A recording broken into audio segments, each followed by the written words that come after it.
أعوذ بالله من الشيطان الرجيم بسم الله الرحمن الرحيم وبه نستعين وهو خير ناصر ومعين أما بعد فأعوذ بالله من الشيطان الرجيم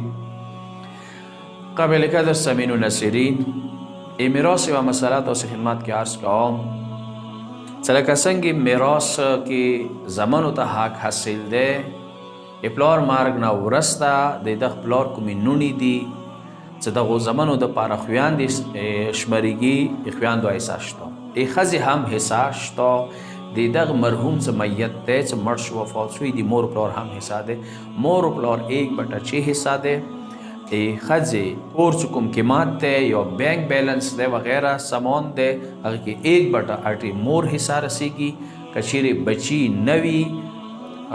اولاد نوی لور وی نسوای بیا 1/4 دی ما بقی چې کومه حصہ دی هغه د مرحوم میت چې کوم دی زمنو ته اونونو ته ملويږي زمنو ته دوهره حصہ دی یعنی دوه حصے لور ته اکرا حصہ دی یعنی وای مثلا اوس درې پټی دی دوای زوی دی یو لور ته و زنه واخ کی زنه کسونه بهانه او چيو کی جوړی چې نه دا جل کې ود شوی دی کا ود شوی وی کا زمنی وی بیا هم دغه ود سره یغه حق ضایع نکیږي ټیک ټاک هغه احساس تو ځنه کسون بیا دا هغه کی جوړی چې نه مودي حج پیسې ورکو مودي زیارت پیسې ورکو کچيري 100% ته یقین دې چې مونږه خور رسیدې بیا خو صحیح ده خو څه کچيري هغه شرم نه یی ته جایز نه دي څنګه پټی کی تصرف کی دا یو مسله بل مسله دا ده درې څلور وړونه دي هغه وړونو کې یو ورور مړ شوالو نی د غرور ولکم جایداد د حصہ د بچو ته ملويږي آیا جایداد د حصہ وړونو ته ملويږي کای د سړی خپل بچو د سړی خپل بچو ته ملويږي خو کای اوس د سړی صرف ایوال ور ده نور وړونه دي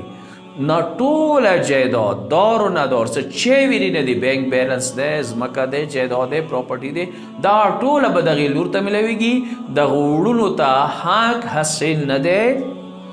چیورری والا حصے کې تصرف کی د ټول آر سي دي دا وررا وړا ده پیغله ده ودشوی ده ټوټل جیداد دي درسي کی دا حق نه لري چې دوی څه دوی ایموي ورور حصہ ده لزو د جل کې ده د بو ودی کی دو یتیم شواله دی سره حصہ نشته نه ټوټل جیداد کور بینک بیلنس آر څه د چونکه میراث اول طبقه کې درسي څو پرې څه دو موجود وي دویمه طبقه کې وړونه دي څه ته د حصہ نه رسیږي واخر دعوانا الحمد لله رب العالمين.